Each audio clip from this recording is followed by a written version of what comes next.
सिक्कर के युवक ने की कजाकिस्तानी युवती से शादी। टर्की एयरपोर्ट पर हुई दोनों की पहली मुलाकात। युवती के माता पिता नहीं आए तो दूल्हे के भाई के ससुर ने ही किया कन्यादान। सिक्कर देर रात पिपराली रोड इलाके में हुई एक शादी चर्चा का विषय बनी। दरअसल शादी में दुल्हन कजाकिस्तान की युवती थी, जबकि दूल्हा सिक्कर शहर के शिवसिंहपुरा इलाके का रहने वाला था। शादी हिंदू रीति रिवाज से संपन्न हुई, जिसमें वीजा न मिलने के कारण दुल्हन तानिया के परिवार का एक भी सदस्य नहीं आ सका। दूल्हे पंकज सैनी के भाई के ससुर ने ही कन्यादान किया, साथ ही शादी का पूरा खर्च भी उठाया। दूल्हा पंकज ने बताया कि टर्की एयरपोर्ट पर हुई पहली मुलाकात। सिक्कर के शिवसिंहपुरा इलाके का रहने वाला पंकज आयरलैंड में एक रिटेल कंपनी में मार्केटिंग मैनेजर की नौकरी कर रहा है। ऐसे में जनवरी 2019 में वह कंपनी के काम के सिलसिले में टर्की गया हुआ था। इसी दौरान कजाकिस्तान की रहने वाली तानिया भी अपनी डॉक्टर की पढ़ाई पूरी करने के बाद टर्की घूमने आई, जहां दोनों ने एक दूसरे को पहली बार देखा। पहली मुलाकात में ही दोनों को एक दूसरे से प्यार हो गया। बच्चे की शादी की है मैंने, और दुल्हन कजाकिस्तान की है और अच्छी पढ़ी लिखी है, डॉक्टर जनरल फिजिशियन डॉक्टर है, और बच्चा आयरलैंड में रहता है, वहाँ मार्केटिंग मैनेजर है।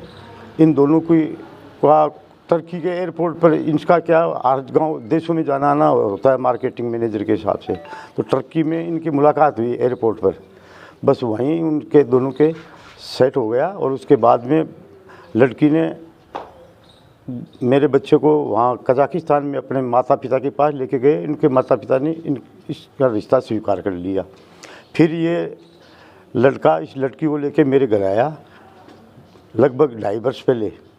तो हम लोगों ने देखा, पहले तो मेरे को थोड़ा अटपटा सा लगा, लेकिन उसके बावजूद बाद में क्या है कि पंकज ने मेरे को बताया कि भाई इस प्रकार से लड़की है, अच्छी लड़की है। फिर मेरे घर वालों ने भी स्वीकार कर लिया, मैंने भी स्वीकार कर लिया। फिर हमने शादी की पिछली साल ही कोशिश की थी, लेकिन कोरोना के कारण से इनको वीज़ा नहीं मिल पाया, और वीज़ा नहीं मिल पाने की वजह से इनकी शादी टलती चली गई। अभी इनको सिर्फ 30 दिन का वीज़ा मिला है, और अब हमने इनकी शादी कर दी है और खूब धूमधाम से की है। मैं पिछले 3.5 ईयर्स से आयरलैंड के अंदर रहता हूँ। मैं वहीं पे एक रिटेल और ऑनलाइन कंपनी के अंदर काम कर रहा हूँ। मैं अक्सर डिफरेंट कंट्रीज़ के अंदर ट्रैवल करता रहता हूँ। कुछ जो ट्रैवल होती है वो बिज़नेस पर्पज़ से होती है, कुछ मेरी लीजर ट्रैवल्स होती है। तो तकरीबन जनवरी 2019 के अंदर मैं टर्की के अंदर था। तब मैं वहाँ पे तानिया से मिला। फिर हमने धीरे धीरे बातें स्टार्ट की। उसके बाद में तकरीबन मई के अंदर हम लोग कजाकिस्तान गए थे। मैं इनके पेरेंट्स से मिला। इनके पेरेंट्स बहुत ही अच्छे हैं, बहुत ही अंडरस्टैंडिंग है, तो ठीक है, उनको मैं पसंद आया। उसके बाद में थोड़ी हमने और बातें की। फिर अक्टूबर के अंदर हम लोग यहाँ इंडिया आए, हमारे पेरेंट्स ने भी एक्सेप्ट किया। फिर हम लोगों की इंगेजमेंट हुई। उसके बाद में काफ़ी लंबा टाइम कोविड के चलते हुए हम लोग वीज़ा के लिए अप्लाई नहीं कर पाए। हमने 3 बार कोशिश की, लेकिन गवर्नमेंट कहती रही कि कभी दिल्ली ट्राई करो, कभी एम्बेसी के अंदर अलमाती ट्राई करो। मैं वहाँ से आयरलैंड से कॉल करता था, लेकिन चीज़ें नहीं हो पाई। तो उसके बाद में मैंने एक बार उनसे अक्टूबर में बात की। उन्होंने बोला कि वीज़ा खुल गए हैं, लेकिन 30 डेज़ के वीज़ाज़ हैं। तो नवंबर के अंदर तानिया को वीज़ा मिला। उसके बाद में उन्होंने 6 मंथ्स का ड्यूरेशन दिया था, लेकिन उसके अंदर 30 डेज़ का लिमिटेड टाइम होता है। तो फरवरी में हमने डिसाइड किया, क्योंकि मैं बिज़ी था। दिसंबर तकरीबन अक्टूबर से लेके जनवरी तक मेरा थोड़ा बिज़ी टाइम होता है। तो फिर मैं 1 तारीख को तानिया यहाँ आ गई थी। मैं तानिया को लेने गया, और फिर पेरेंट्स ने देखा कि चलो हम दोनों यहीं हैं, तो हमारी वेडिंग का लिए उन्होंने मतलब डिसाइड कर दिया 10th। नहीं, इनको भाषा की कोई प्रॉब्लम नहीं है क्या? जैसे यहाँ हिंदी भाषा भाषा देखिए ऐसी है, इनको कल्चर की नॉलेज है, लेकिन क्या होता है, आप दूसरी कंट्री के अंदर जाते हो तो आपको लैंग्वेज के थोड़े इश्यूज़ आते हैं। आप ओवरकम कर लेते हो, लेकिन आपको टाइम लगता है। तो सीख रही हैं, थोड़ी आती है, थोड़ी कोशिश कर रही हैं, थोड़ा टाइम लगेगा, लेकिन सीख जाएगी। इनके पेरेंट्स वगैरह कोई आया क्या शादी में?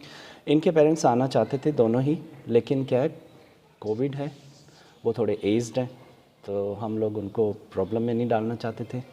क्योंकि क्या है, ओमिक्रॉन अभी कुछ ज़्यादा ही स्प्रेड हो रहा है। हालांकि अभी थोड़ी सिचुएशन ठीक है, तो उस चक्कर में हमने ये डिसाइड किया कि नहीं, उनको अभी वहीं रहना चाहिए। दूसरी वीज़ा की भी प्रॉब्लम है, गवर्नमेंट वीज़ा नहीं दे रही है।